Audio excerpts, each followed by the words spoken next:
बनाने के लिए, और एक आता है इसके अंदर जनरल एंट्रीज़ के लिए। हमें इस चैप्टर के अंदर realisation account, partner capital account और बैंक अकाउंट, ये 3 अकाउंट बनाने सीखने हैं कैसे बनते हैं। सबसे पहले हमने सीखा था रियलाइजेशन अकाउंट। रियलाइजेशन अकाउंट बनाने का केवल एक ही पर्पस है, एसेट को बेचने से, लायबिलिटी को पे करने से आपको प्रॉफिट हो रहा है या लॉस हो रहा है, इस चीज़ का पता लगाता है रियलाइजेशन अकाउंट। और क्योंकि अब डिसोल्यूशन का मतलब क्या होता है, पार्टनरशिप का दी एंड हो रहा है, पार्टनर्स के सारे रिश्ते ख़त्म हो रहे हैं, तो अब आगे कुछ भी कंटिन्यू नहीं होगा। तो जब डिसोल्यूशन होता है तो हमें सारे एसेट को बेचना पड़ता है और लायबिलिटी को पे करना पड़ता है। मैंने आपको ये बताया था, मान लीजिए एक बैलेंस शीट आपको दे रखी है, एसेट साइड पे ये इन्फॉर्मेशन है, लायबिलिटी साइड पे ये इन्फॉर्मेशन है। आपको ये ध्यान रखना है, मुझे सारे एसेट को लिक्विड फॉर्म में लेकर आना है। तो एसेट साइड पे क्या क्या इन्फॉर्मेशन हो सकती है वो मैंने आपको बताया, लेकिन आपको 4 चीज़ों को छोड़ के, कैश और बैंक क्योंकि ये ऑलरेडी लिक्विड फॉर्म में है, और P&L और एडवर्टाइजमेंट, सस्पेंस अकाउंट, ये पार्टनर कैपिटल में बढ़ते हैं। इन चारों को छोड़ के बाकी जितने भी चीज़ें हैं उन सबको बेचना है।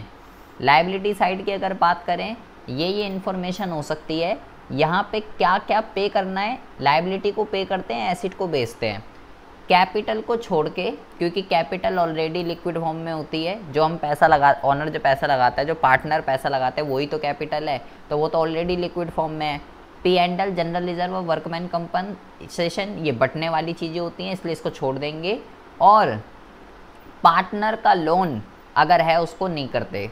5 चीज़ों को छोड़ के लायबिलिटी साइड पे जितनी भी इंफॉर्मेशन है, अगर उसके किसी रिलेटिव का लोन है वो भी पे होगा। बाकी जितनी भी चीज़ें मैंने आपको बताई है, IFR भी होगा और प्रोविज़न भी होगा। प्रोविज़न और IFR इस चैप्टर के स्पेशल कंपोनेंट हैं। कैसे करते हैं, अब एसेट इधर है, लायबिलिटी इधर है, अकाउंट्स क्रॉस एंट्री पे चलती है। सारे पहले एसेट इधर ट्रांसफ़र होते हैं, पहले हमको ट्रांसफ़र करके दिखाना पड़ता है इधर, और लायबिलिटी को भी पहले हम ट्रांसफ़र करते हैं, पहले ट्रांसफ़र होते हैं। तो ट्रांसफ़र होते हैं अगर, तो सारे एसेट इधर आ गए, किस किस को छोड़ के, कैश, बैंक और P&L और एडवर्टाइजमेंट, सस्पेंस अकाउंट, 4 चीज़ों को छोड़ के, 4 चीज़ों को छोड़ के सारे एसेट को ट्रांसफ़र कर लेते हैं। लायबिलिटी में भी सारी चीज़ें ट्रांसफ़र होंगी, किस किस को छोड़ के, capital, loan, P&L, general reserve और वर्कमैन, ये नहीं होंगे। एक्सटर्नल लोन होगा, चाहे उसकी बीवी का हो, बच्चों का हो, डॉटर का हो, BP, क्रेडिटर, IFR भी होगा, प्रोविज़न भी होगा, कोई भी आउटस्टैंडिंग चीज़ है वो भी यहाँ सब ट्रांसफ़र होगी। पहले ट्रांसफ़र होती है, उसके बाद पे की बात आती है। लायबिलिटी पे करनी है, एसेट को सोल्ड करना है। इधर ट्रांसफ़र होते हैं तो इधर पे होंगे, इधर एसेट इधर सोल्ड होंगे। सोल्ड कैसे कैसे हो सकता है वो मैंने आपको बताया था। एसेट चाहे रिकॉर्डेड हो या अनरिकॉर्डेड हो, एक ही बात होती है। तो अगर कोई भी हो, रिकॉर्डेड का मतलब वो मेरे ऊपर बैलेंस शीट में है, अनरिकॉर्डेड का मतलब वो मेरे ऊपर बैलेंस शीट में नहीं है। तो ऐसी सिचुएशन में हमें क्या करना है, एसेट को बेचना है कैसे भी करके, चाहे वो रिकॉर्डेड हो चाहे वो अनरिकॉर्डेड हो। अनरिकॉर्डेड इधर नहीं होगा, अनरिकॉर्डेड जो है इधर नहीं होगा, क्योंकि उसका नाम है अनरिकॉर्डेड, वो हमारी बैलेंस शीट में नहीं है। लेकिन अगर वो क्वेश्चन में दे रखा है कुछ बिकेगा तो वो यहाँ पे आएगा। अगर मैं कैश बेच रहा हूँ तो बाय बैंक या कैश लिखूँगा, कोई पार्टनर लेके जा रहा है तो ये लिखूँगा, और अगर कोई एसेट किसी लायबिलिटी से सेटल हो रहा है उसकी कोई एंट्री नहीं होगी। ये बात आपको जो है ध्यान रखनी है, चाहे रिकॉर्डेड हो चाहे अनरिकॉर्डेड हो, सबके सेम सिनेरियो होता है।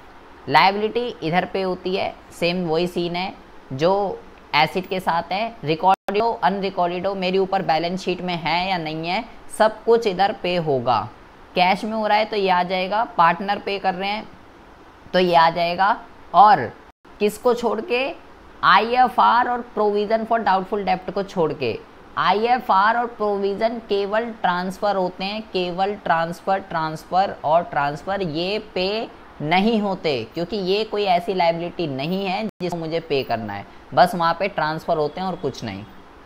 उसके बाद कोई भी एसेट और कोई भी लायबिलिटी, 2 नोट मैंने आपको लिखवाए हैं मोस्ट इम्पॉर्टेंट। एसेट के अंदर कोई भी एसेट जिसकी क्वेश्चन में कोई इन्फॉर्मेशन नहीं है, मुझे सारे एसेट को देखना है जो ट्रांसफ़र हुए हैं।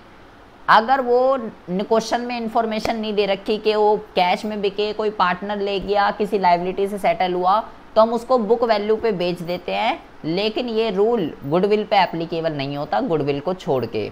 लायबिलिटी में भी सेम सिनेरियो है, सारी लाइबिलिटी को पे करना होता है। अगर किसी लाइबिलिटी की इन्फॉर्मेशन गिवन नहीं है तो उसको हम बुक वैल्यू पे पे कर देते हैं, और ये रूल IFR और प्रोविज़न फॉर डाउटफुल डेप्ट पे एप्लीकेबल नहीं होता। उसके बाद मैंने आपको बताया था एसेट को बेचने में, लाइबिलिटी को पे करने में जो भी खर्चा होता है उसको रियलाइजेशन एक्सपेंस कहते हैं। ये फर्म भी पे कर सकती है, पार्टनर भी पे कर सकता है। अगर फर्म करेगी तो बैंक लिखते हैं, पार्टनर करेगा तो पार्टनर कैपिटल अकाउंट लिखते हैं। और मैंने बोला था ये जो रियलाइजेशन एक्सपेंस है ये इस चैप्टर की जड़ है, ये पापा है। इसके अंदर 6 अलग अलग केस होते हैं, वो आज हम पढ़ेंगे कि कैसे कैसे केस होते हैं, किस केस में क्या होता है। सब कुछ कर लेने के बाद एसेट ट्रांसफ़र कर दिए, बेच दिए, लाइबिलिटी ट्रांसफ़र कर दी, पे कर दी, सारे एसेट बेच डालने हैं, सारी लाइबिलिटी को पे कर देना है, कोई भी छूटना नहीं चाहिए। उसके बाद अगर इधर के पैसे कम आ रहे हैं तो प्रॉफिट है, अगर इधर के पैसे कम आ रहे हैं तो लॉस है। तो सबसे पहले आपको क्या समझना है, सबसे पहले आपको ये समझना है कि जनरल एंट्री किस तरीके से होती है। इस चैप्टर के अंदर या तो रियलाइजेशन अकाउंट बनाने के आता है, या तो रियलाइजेशन अकाउंट बनाने के लिए आता है, या इसकी जनरल एंट्रीज आती है चैप्टर में। तो बहुत ही ज़्यादा ध्यान से सुनेंगे। जैसे रीवैल्यूएशन के अंदर आपने सीखा है ऐसे रियलाइजेशन के अंदर भी है। बस आपको ये पता होना चाहिए कि अगर मैं इस चीज़ की एंट्री कर रही हूँ तो ये रियलाइजेशन में कहाँ पर आती है। जैसे कि मैं आपसे बोलूँ मुझे एसेट ट्रांसफ़र की एंट्री करनी है, एसेट ट्रांसफ़र की, तो बहुत ही ज़्यादा ध्यान से सुन लेंगे अक्षिता। आपको बस ये देखना है कि ये रियलाइजेशन के डेबिट साइड पे है या क्रेडिट। आपको दिख रहा है भाई ये रियलाइजेशन के डेबिट साइड पे है, तो जो चीज़ रियलाइजेशन के डेबिट साइड पे है तो एसेट ट्रांसफ़र की एंट्री क्या होगी। सबसे पहले हम यहाँ पे लिखते हैं एसेट ट्रांसफ़र। एसेट ट्रांसफ़र की एंट्री क्या होगी, मुझे पता चल गया ये रियलाइजेशन के डेबिट साइड पे आता है, तो भाई रियलाइजेशन अकाउंट डेबिट हो रहा है, सिंपल सी बात है। तो जनरल एंट्री क्या होगी, रियलाइजेशन अकाउंट डेबिट टू जो भी उस एसेट का नाम है, सारे के सारे एसेट हम यहाँ लिख देंगे। अगर मैं बोलूँ लाइबिलिटी ट्रांसफ़र की एंट्री क्या होगी, तो मुझे ये दिख रहा है लाइबिलिटी जो है क्रेडिट साइड पे आती है रियलाइजेशन के, रियलाइजेशन अकाउंट क्रेडिट हो रहा है। तो दूसरा में अगर मेरे को लाइबिलिटी ट्रांसफ़र की एंट्री करनी है, लाइबिलिटी ट्रांसफ़र की, तो क्या करेंगे, रियलाइजेशन क्रेडिट हो रहा है इस बार, तो डेबिट कौन होगा, डेबिट वो होगा जिसकी बात चल रही है। जो भी लाइबिलिटी है उसका नाम लिख देंगे liability account debit to realisation, क्योंकि भाई रियलाइजेशन क्रेडिट हो रहा है। अब आती है बात पे करने की, ध्यान से सुनेंगे। लाइबिलिटी को पे करना है, एसेट को बेचना है, मुझे लाइबिलिटी पे करने की एंट्री करनी है, ये लाइबिलिटी पे करने की। तो ये रियलाइजेशन की किस तरफ आती है, लाइबिलिटी किधर पे होती है रियलाइजेशन के, तो मैंने आपको बता दिया भाई अगर ट्रांसफ़र इधर होती है तो पे होती है डेबिट साइड, एसेट अगर ट्रांसफ़र डेबिट साइड हुए हैं तो बिकेंगे क्रेडिट साइड, उल्टा चलता है सिस्टम। तो अब ज़रा ध्यान से सुनेंगे। हम बात कर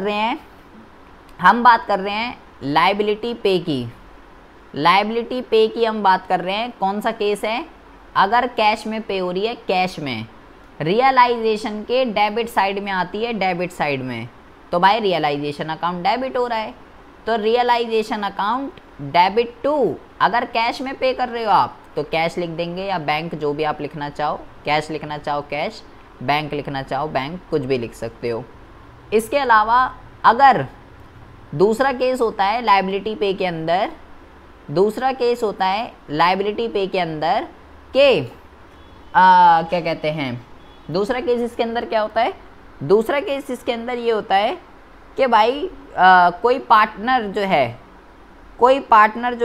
पे कर रहा है, कोई पार्टनर जो है, हम यहाँ लिख देते हैं पार्टनर जो है पे कर रहा है। तो अगर कोई पार्टनर पे कर रहा है आएगा तो डेबिट साइड पे ही, रियलाइजेशन जो है, रियलाइजेशन अकाउंट डेबिट टू, आपकी बार पार्टनर पे कर रहा है तो partner capital account, partner capital account. आपको बस ये ध्यान रखना है कि भाई ये चीज़ उसके डेबिट साइड पे आती है या क्रेडिट साइड पे आती है, ये आपको जो है ध्यान रखना है।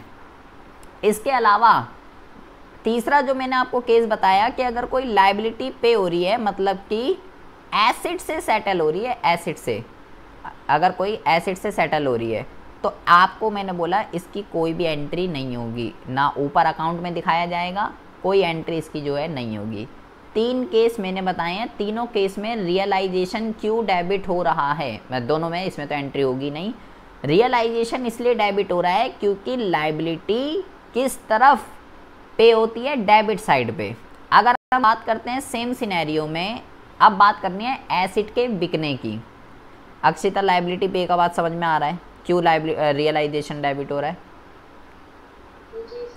अब आती है, हाँ अब आती है एसिड बेचने की बात। तो एसिड कहाँ बिकते हैं रियलाइजेशन में? यहाँ बताया आपको कि भाई ये कौन सी साइड है, ये तो क्रेडिट साइड है, इधर बिकते हैं एसिड। तो एसिड किधर बिकेंगे?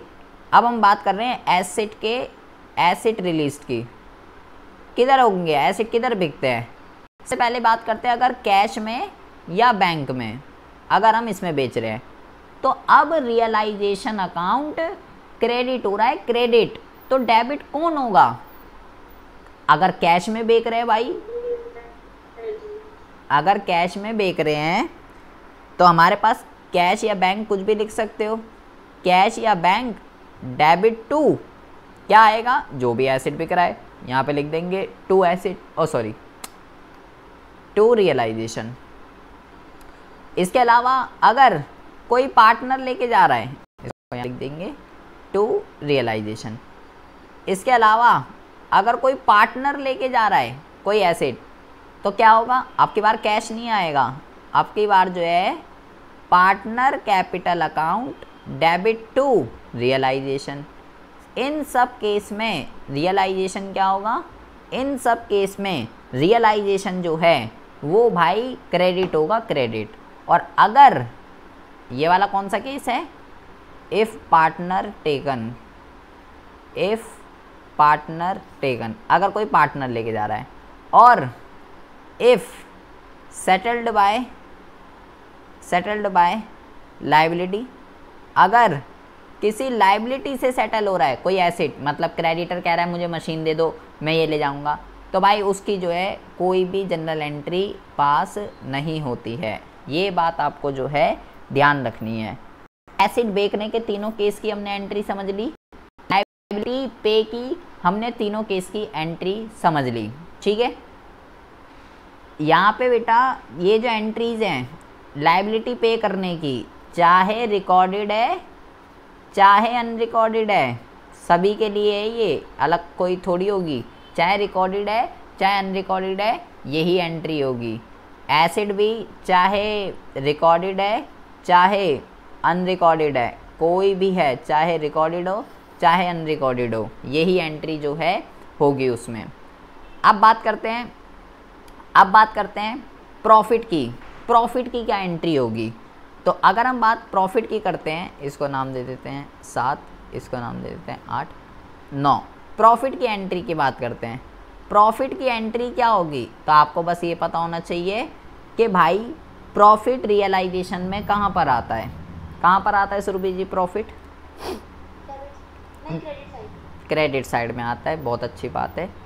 प्रॉफिट आता है डेबिट साइड में रियलाइजेशन के, तो रियलाइजेशन डेबिट हो रहा है, तो realisation account debit to, realisation तो डेबिट हो रहा है क्योंकि डेबिट साइड पे आता है।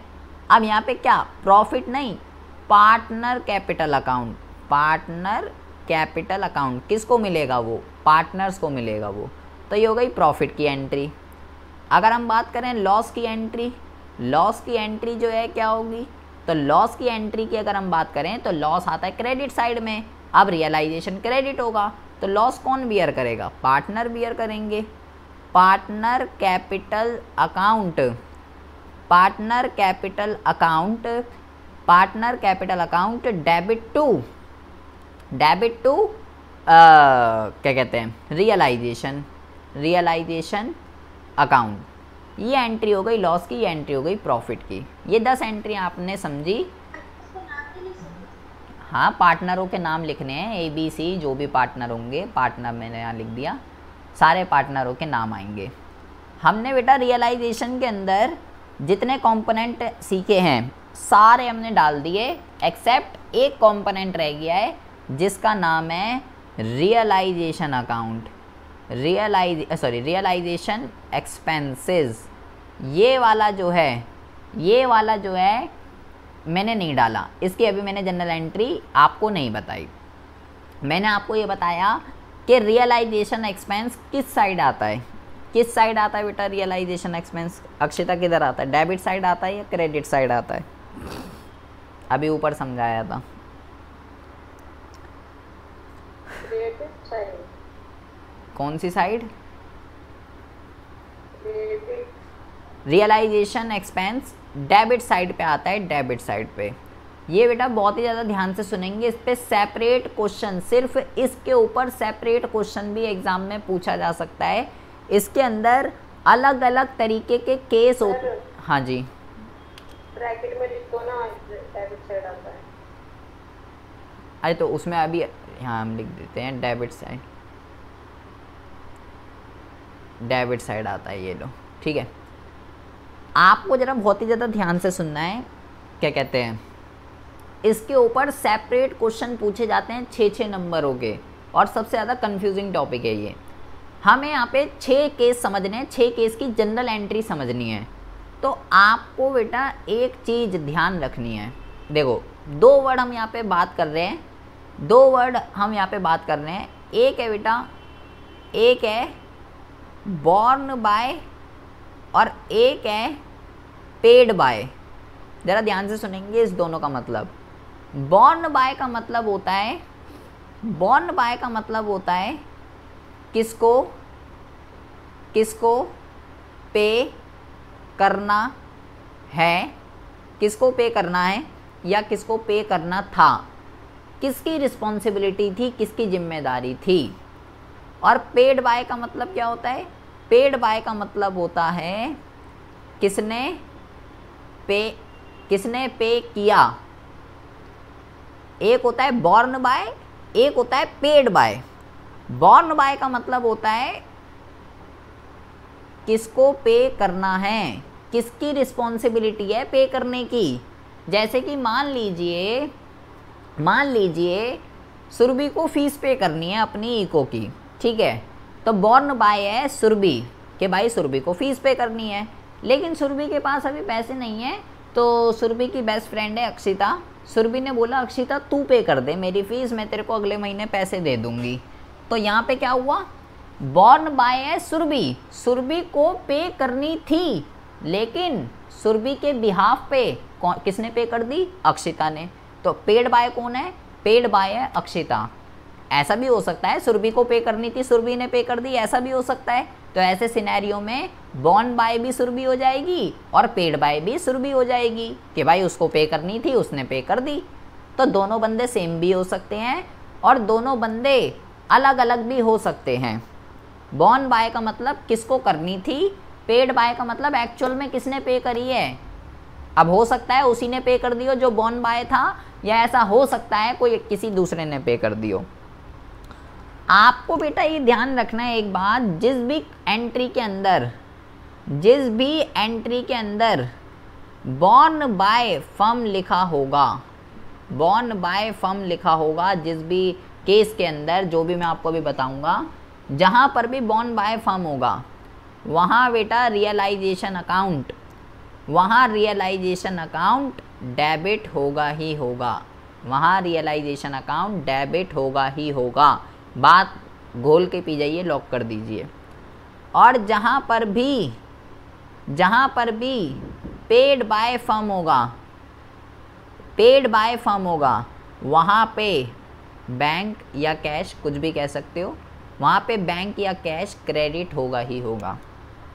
उस जनरल एंट्री में अगर मैं अभी 6 केस बताऊंगा, उन 6 केस में जहां अगर बॉर्न बाय फर्म है कि फर्म को बॉर्न करना था, तो उस जनरल एंट्री में रियलाइजेशन अकाउंट डेबिट होगा ही होगा, ये बात तय है। और जिस भी केस के अंदर पेड बाय फर्म लिखा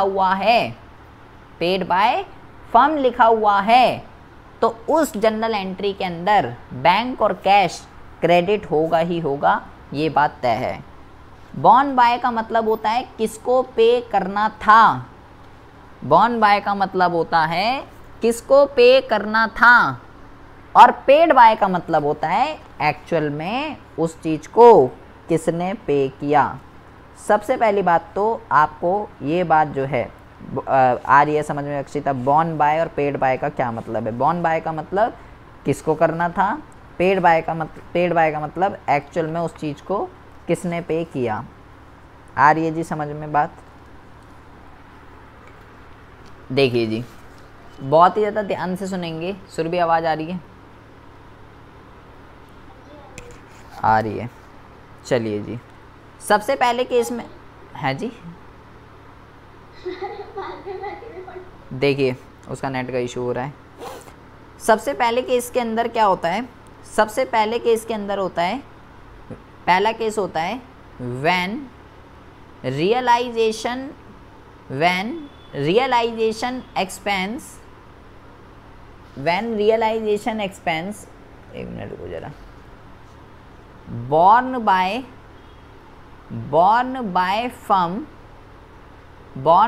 firm and paid by firm। सबसे पहला borne by firm, paid by firm। Firm को बॉर्न करना था, फर्म को पे करना था और फर्म ने ही पे कर दिया। तो ऐसी सिचुएशन में क्या जनरल एंट्री होगी। मैंने बोला बॉर्न बाय कौन है, बॉर्न बाय फर्म है। तो मैंने बोला जिस भी एंट्री में, जिस भी केस में बॉर्न बाय फर्म होगा वहाँ तो रियलाइजेशन अकाउंट डेबिट होगा ही होगा। और पेड बाय कौन है, पेड बाय फर्म है। तो मैंने बोला जिस भी एंट्री में पेड बाय फर्म है वहाँ पे बैंक और कैश, बैंक या कैश क्रेडिट होगा ही होगा। तो टू कैश या टू बैंक, ये हो गई पहले केस की entry, borne by firm, paid by firm. अब आ जाइए दूसरे केस की एंट्री। केस है when realisation expense borne by firm and paid by partner. तो इसका मतलब क्या होगा, फर्म को पे करना था लेकिन फर्म के पास हो सकता है पैसे ना हो, तो फर्म के बिहाफ पे किसी पार्टनर ने पे कर दिया। बॉर्न बाय कौन है, बॉर्न बाय तो फर्म ही है। तो अगर बॉर्न बाय फर्म है तो हम देंगे realisation account debit to, borne by तो फर्म ही थी तो रियलाइजेशन तो डेबिट होगा ही होगा। लेकिन पेड बाय जो है वो कौन है, पेड बाय पार्टनर है। इस बार पेड बाय फर्म नहीं है। तो अब की बार यहाँ बैंक नहीं आएगा। मैंने बोला अगर पेड बाय फर्म होती है तो आता है बैंक। अब क्या कह रहे हो, यहाँ पे आ जाएगा टू पार्टनर कैपिटल अकाउंट। देखिए अक्षिता, पहला जो केस आवाज आ रही है आपको, अक्षिता आवाज आ रही है आपको, अक्षिता आवाज आ रही है जी, हेलो हेलो। देखिए इसको आवाज़ नहीं आ रही। पहला केस है borne by firm, paid by firm. तो बॉर्न बाय फर्म है, पेड बाय फर्म है। बॉर्न बाय फर्म है इसलिए रियलाइजेशन अकाउंट डेबिट हो गया, और borne by paid by firm थी इसलिए यहाँ पे क्रेडिट हो गया। दूसरा है बॉर्न बाय फर्म, तो रियलाइजेशन तो डेबिट हो गई होगा। पेड बाय पार्टनर है तो अब यहाँ पे फर्म ने तो पे नहीं करा इसलिए यहाँ पार्टनर आ गया। तीसरा है borne by partner and paid by partner. Born कौन है, बॉर्न बाय पार्टनर और फिर है पेड बाय पार्टनर। ध्यान से सुन लेंगे इसको। किसी पार्टनर की रिस्पॉन्सिबिलिटी थी और उसी पार्टनर ने पे कर दिया। तो ऐसी सिचुएशन में क्या होगा बेटा, ऐसी सिचुएशन है आपको ध्यान रखना है, नो एंट्री। इस सिचुएशन में कोई भी जनरल एंट्री जो है पास नहीं होती है। अगर मान लो कोई पार्टनर है, मान लीजिए ए को पे करना था और ए ने ही पे कर दिया, तो ऐसी सिचुएशन में कोई जनरल एंट्री पास नहीं होती। ऐसे यहाँ पे लिखते हैं borne by a partner and paid bye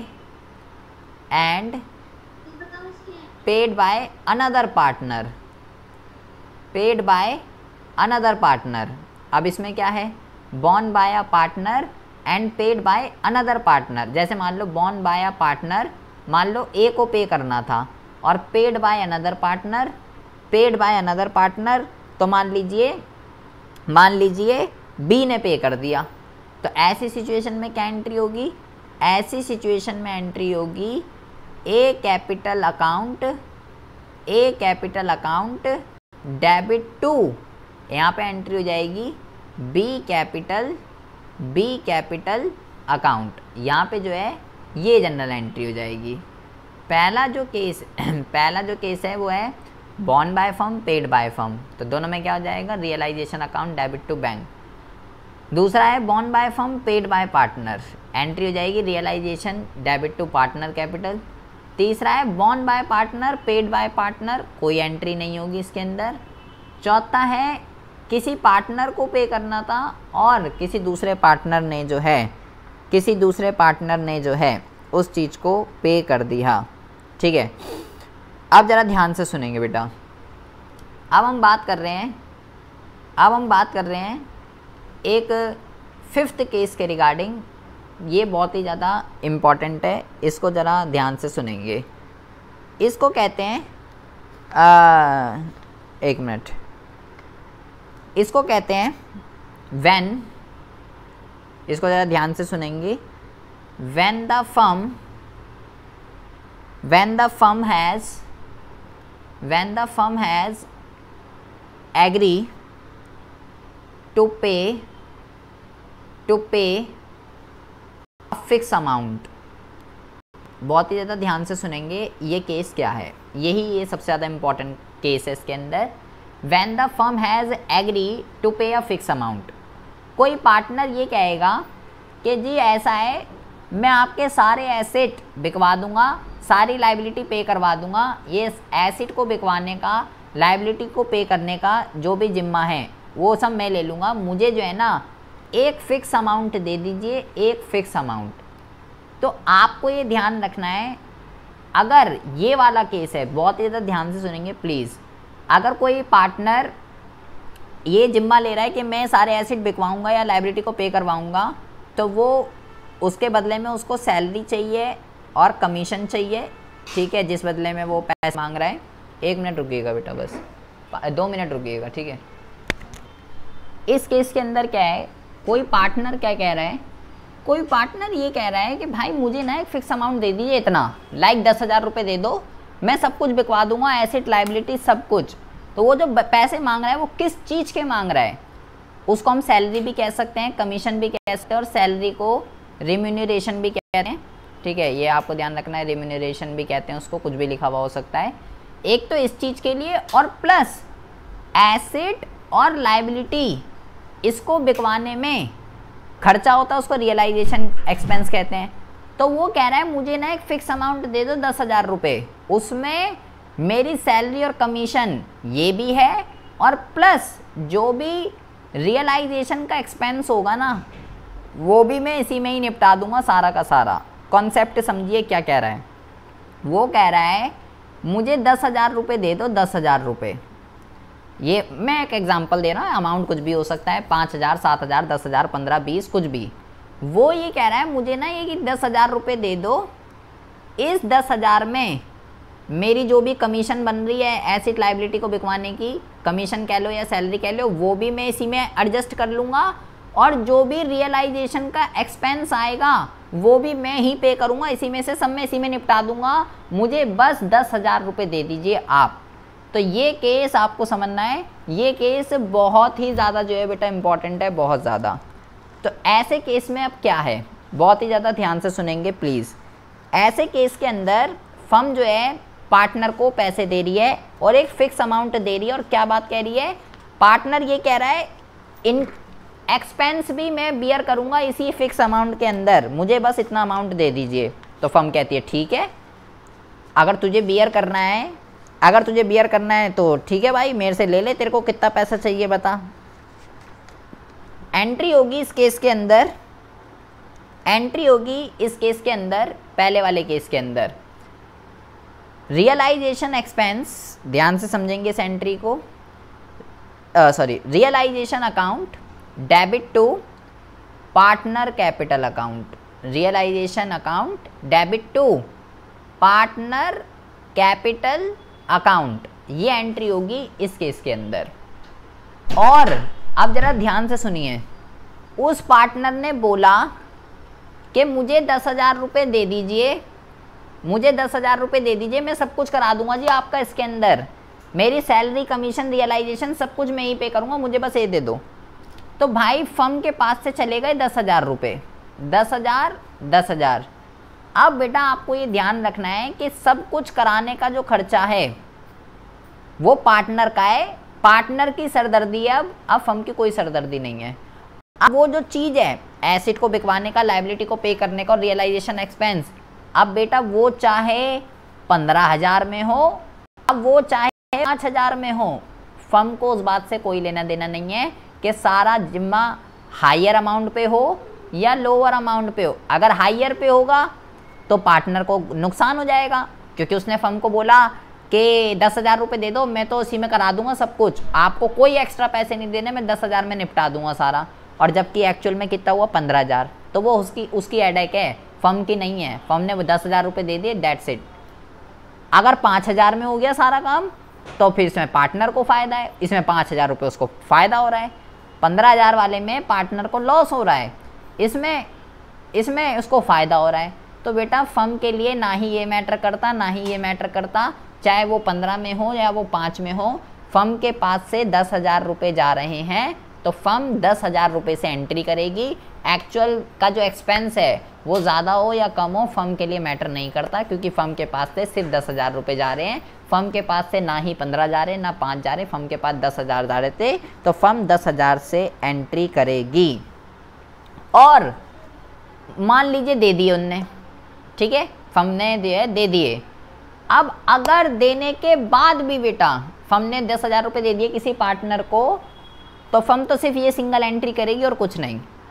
अब इसमें 2 सिनेरियो क्रिएट होते हैं। अभी पैसे गए हैं, अभी जो है पैसे गए कि उसकी हेडेक है वो देखेगा।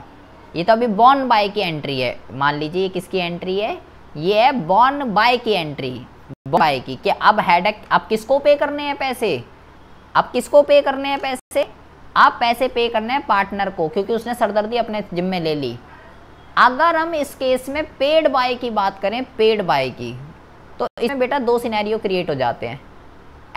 पहला है अब उसकी सरदर्दी है तो पेड बाय हो सकता है, पेड बाय पार्टनर ही हो बेटा, पार्टनर नहीं पे कर दिया, उसने रिस्पॉन्सिबिलिटी लिया तो वही पे करेगा। लेकिन बेटा ऐसा भी हो सकता है कि पहले तो पार्टनर ने एक फिक्स अमाउंट ले लिया कि मुझे 10,000 रुपये तो मैं पे कर दूंगा, और ऐसा हो सकता है कि जब टाइम आया पे करने का उसके पास पैसे नहीं है और वो पैसे फर्म पे कर रही है, पेड बाय फर्म हो जाएगी। पहले 10,000 रुपये भी ले लिए और अब पे भी किसको करना पड़ रहा है, फर्म को। अगर बेटा ये वाला केस है, पार्टनर ने पे कर दिया तो नो एंट्री, हमें क्या करना, अबे उसको करना था, उसने कर दिया, फर्म के पास से तो पहले हमने एंट्री कर दी 10,000 रुपये। लेकिन अगर बेटा फर्म ने पे कर दिया तो ऐसे सिनेरियो में क्या एंट्री होगी, पहले तो 10,000 रुपये भी ले लिए और अब फर्म से ही पे करवा रहा है पैसे, तो एंट्री होगी partner capital account debit to cash या बैंक। कैश या बैंक इसलिए बेटा क्रेडिट हो रहा है क्योंकि पेड बाय फर्म है, मैंने बोला जहाँ जहाँ पेड बाय फर्म आएगा ये क्रेडिट हो जाएगा। और पार्टनर कैपिटल अकाउंट इसलिए डेबिट हो रहा है क्योंकि अब फर्म को उस पार्टनर से पैसे लेने हैं, क्योंकि पहले तो 10,000 रुपये ले लिए, मैं करवाऊंगा सब कुछ, और अब फर्म से ही पे करवा रहा है, तो फर्म के लिए वो डेटर है, फर्म को पैसे लेने हैं उस पार्टनर से, इसलिए वो डेबिट होगा। इस 5 को बहुत ही अच्छे से समझ लीजिए। पार्टनर आपसे ये बोलेगा जी मुझे ना एक फिक्स अमाउंट दे दीजिए इतने रुपए, और मैं इसमें आपके सारे एसेट और लाइबिलिटी भी बिकवा दूंगा, सारी पे करवा दूंगा, और मेरी जो सैलरी कमीशन है वो रियलाइजेशन एक्सपेंस सब कुछ मैं करवा दूंगा, बस मुझे इतना रोकड़ा चाहिए, एक फ़िक्स अमाउंट। फर्म कहती है ठीक है भाई ले ले मेरे से इतना अमाउंट। फर्म ने 10,000 रुपये दे दिए, क्या क्या बात हुई है, सैलरी और कमीशन भी मैं ही करवाऊँगा और रियलाइजेशन एक्सपेंस सब कुछ मैं इसी में निपटा दूँगा, बस मुझे इतने पैसे दे दो 10,000 रुपये। तो एंट्री होगी इसकी realisation account debit to partner capital, जिस भी पार्टनर को पैसे मिल रहे हैं। तो ये तो हो गई बॉन्ड बाय की एंट्री के पार्टनर ने सरदर्दी अपने ऊपर ले ली कि भाई मैं जो है मैं देखूंगा, अब मेरे ऊपर जिम्मा है। 10,000 रुपये ले लिए फर्म से, एंट्री हो गई realisation account debit to partner capital. अब कोई लेना देना नहीं है फर्म को पार्टनर से। लेकिन अब आती है पेड बाय की बारी के, जब देने की बारी आई तो अगर पहले तो उसने 10,000 रुपये दे दिए फर्म ने, देने की बारी आई और पार्टनर ने दे दिए, अब उसकी रिस्पॉन्सिबिलिटी थी तो वही देगा, सिंपल सी बात है। तो फर्म को उस केस में कोई लेना देना नहीं है, उसको देना था उसने दे दिया। जो 10,000 रुपये दिए हैं, अब वो चाहे वो खर्च सारा 15,000 में हुआ हो, चाहे सारा 5,000 में हुआ हो, फर्म को इस बात से कोई लेना देना नहीं है। वो कह रहा था मुझे 10,000 रुपये दे दो, और चाहे खर्चा इससे ज़्यादा हो चाहे इससे खर्चा कम हो, वो मैं देखूंगा, वो मेरी सरदर्दी है, आप बस 10,000 रुपये दे दो। तो भाई एक्चुअल एक्सपेंस चाहे 15 हो या 5 हो, पार्टनर को फ़ायदा हो नुकसान हो, फर्म के पास से सिर्फ 10,000 रुपये जा रहे हैं, फर्म को 10,000 रुपये से लेना देना है। फर्म को ना ही 15 से लेना देना, ना ही 5 से लेना देना, फर्म को केवल 10,000 से लेना देना है। हम जो एंट्री करेंगे 10,000 से करेंगे। लेकिन एक केस है बेटा, पहले तो उसने 10,000 रुपये ले लिए कि मैं करवाऊंगा सब कुछ, एसिड भी बिकवा दूंगा, लाइबिलिटी भी पे करवा दूंगा, रियलाइजेशन एक्सपेंस सब कुछ करवा दूंगा, मुझे 10,000 रुपये दे दो। फर्म ने दे दिए, पहली एंट्री हो जाएगी। अब जब देने की बारी आई तो पता चला पार्टनर कह रहा है भाई मेरे पास तो पैसे नहीं है, आप ही पे कर दो, फर्म से ही पे करवा रहा है। तो पेड बाय कौन है? पेड बाय अब की बार फर्म है। तो पेड बाय फर्म है तो यहाँ पे बेटा टू कैश और बैंक तो आएगा ही आएगा, क्योंकि पेड बाय फर्म है। लेकिन पहले फर्म ने उसको 10,000 रुपये दे दिए, रियलाइजेशन डेबिट नहीं होगा बेटा। बॉन्ड बाय कौन था आप ये देखिए, बॉन्ड बाय कौन था इस केस के अंदर? बॉन्ड बाय बेटा इस केस के अंदर अब पार्टनर था ना, पार्टनर ने पैसे लिए थे, तो बाय बॉन्ड बाय क्योंकि पार्टनर था तो डेबिट कौन होगा? जो बॉन्ड बाय होता है वो हमेशा डेबिट होगा, बॉन्ड बाय जो होता है वो हमेशा डेबिट होगा। तो बॉन्ड बाय कौन था? पार्टनर। तो partner capital account debit to cash, entry जो होती है वो ऐसे बनती है इसमें, बॉन्ड बाय जो भी होता है बॉन्ड by debit to paid by, ये एंट्री बनती है इसमें इस तरीके से। अब फर्म को उल्टा पैसे लेने हैं पार्टनर से, क्योंकि पहले तो कह रहा था वो कि मैं पे कर दूंगा, 10,000 रुपये ले लिए उनने, और अब जब देने की बारी आई तो फर्म से पे करवा रहा है। तो भाई फर्म क्यों पे करेगी पैसे उसके? फर्म क्यों पे करेगी उसके पैसे? वो तो पार्टनर ने पहले लिया था जिम्मेदारी, तो उसको पे करने थे। तो फर्म को पैसे लेने हैं पार्टनर से, जितने दिए थे वो पार्टनर फर्म के लिए अब डेटर है, फर्म को पैसे लेने हैं, इसलिए एंट्री हो रही है partner capital account debit to cash या बैंक। आ रही है बात समझ में सुरभि, अक्षिता? बहुत अच्छे से। इसी के अंदर एक और केस हो सकता है लास्ट, लेकिन ये इतना इम्पोर्टेंट नहीं है, 5वां बहुत ज़्यादा इम्पोर्टेंट है। इसी के अंदर एक और केस हो सकता है, अमाउंट फिक्स ही है, फिक्स अमाउंट ही है, लेकिन वो उस फिक्स अमाउंट के अंदर केवल क्या है? ओनली कमीशन कह सकते हो, सैलरी कह सकते हो, या आप उसकी रिम्यूनरेशन कह सकते हो, या उसकी रिम्यूनरेशन कह सकते हो आप। Not expense, not including expense, इसके अंदर एक्सपेंस इंक्लूड नहीं है बेटा। पैसे तो ले रहा है वो, पैसे तो ले रहा है वो, किस चीज़ के पैसे ले रहा है वो? एसिड बिकवाने के और लाइबिलिटी पे करवाने के ले रहा है वो पैसे। वो ये नहीं कह रहा कि जो रियलाइजेशन जो एक्सपेंस होगा वो भी मैं इसी में पे कर दूंगा, ये नहीं कह रहा है वो। ऊपर वाले केस के अंदर कह रहा था रियलाइजेशन जो एक्सपेंस होगा वो भी मैं ही पे करूंगा, और मेरी सैलरी कमीशन जो भी आप देखो सब कुछ इसी में निपटा दूंगा मैं 10 में। यहाँ कह रहा है सिर्फ भाई मेरी सैलरी और कमीशन के पैसे हैं, खर्चा जो होगा वो फर्म ही देना पड़ेगा या जो भी होगा। तो पहले तो बेटा फिक्स अमाउंट जा रहा है, पहले तो एक फिक्स अमाउंट जा रहा है, तो एंट्री करेंगे realisation account debit to partner capital account, पहले तो ये एंट्री कर देंगे। और realisation account debit to partner capital account, ये किस चीज़ की एंट्री है? जो फिक्स अमाउंट पे कराए उसकी एंट्री। और फिक्स अमाउंट किस चीज़ के लिए पे कराए बेटा? उसकी सैलरी, जो बदले में वो जो अपनी एसेट बिकवाएगा और लाइबिलिटी पे करवाएगा, उसकी कमीशन कह सकते हो, उसकी कमीशन के लिए पे कराए, रियलाइजेशन एक्सपेंस के लिए पे नहीं करा। अब आती है रियलाइजेशन एक्सपेंस की बात पे करने की। तो तो अगर बेटा रियलाइजेशन एक्सपेंस ये तो दिए पैसे ने, और अगर अब रियलाइजेशन एक्सपेंस ये पैसे किस चीज़ के हैं बेटा, ये पैसे हैं सैलरी के या उसकी कमीशन कह सकते हो, कुछ भी कह सकते हो। और अब आती है रियलाइजेशन एक्सपेंस की। रियलाइजेशन एक्सपेंस के अंदर अगर फर्म पे कर रही है, अगर फर्म पे कर रही है तो एंट्री क्या हो जाएगी, एंट्री हो जाएगी बेटा realisation account, debit to bank या कैश, ये एंट्री हो जाएगी। और अगर बेटा कोई पार्टनर इफ़ फर्म पे, अगर फर्म पे कर रही है तो ये एंट्री हो जाएगी। पार्टनर अगर पे कर रहा है, ऐसा वैसे कोई सिनेरियो होगा नहीं, होगा तो आप वही एंट्री कर सकते हो कि रियलाइजेशन एक्सपेंस जो भी हम ऊपर करके आए हैं, realisation debit to partner capital account. यहाँ ऐसा इसलिए हो रहा है बेटा क्योंकि पार्टनर ने रियलाइजेशन एक्सपेंस पे करने के लिए नहीं बोला था। ये केस इतना इम्पोर्टेंट नहीं है, केस जो है वो 5 वही आता है, फिक्स अमाउंट बोलेगा मुझे इतना पैसा दे दो, उसी में मैं रियलाइजेशन से लिखा होगा क्वेश्चन के अंदर इंक्लूडिंग एक्सपेंस, एक्सपेंस इंक्लूड है जी, सब कुछ इंक्लूड है। और बार बार बोल रहा हूँ, चाहे एक्चुअल में खर्चा ज़्यादा हो या कम हो, फर्म को उस बात से कोई लेना देना नहीं होता बेटा। फर्म जितने पैसे पे करती है हमें केवल उससे लेना देना होता है, केवल उसी से ही एंट्री होती है और किसी बात से हमें कोई लेना देना नहीं है।